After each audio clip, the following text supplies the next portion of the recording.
ছোটবেলায় অনেকে ডাক্তার হওয়ার স্বপ্ন দেখে, অনেকে মিউজিশিয়ান হওয়ার স্বপ্ন দেখে, অনেকে আর্মিতে যাওয়ার স্বপ্ন দেখে। কিন্তু আমি ছোট থেকেই ব্যবসায়িক হওয়ার স্বপ্ন দেখে আসছি, কারণ আমার বাবা একজন ব্যবসায়ী। বাবা ছোটবেলা থেকেই বিজনেসের খুঁটিনাটি অনেক কিছু শিখাতেন। এর মধ্যে 4টা লেসন আমি এখনো ফলো করি এবং আগেও ফলো করব। 1 নম্বর লেসন হচ্ছে আননেসেসারি রিস্ক।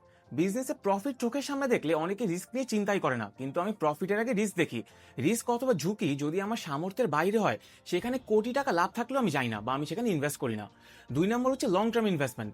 আপনি যেখানে ইনভেস্ট করেন না কেন, সেটা শর্ট টার্মও হতে পারে, লং টার্মও হতে পারে, কিন্তু লং টার্ম ইনভেস্টমেন্ট একটা কমিটমেন্টের মতো।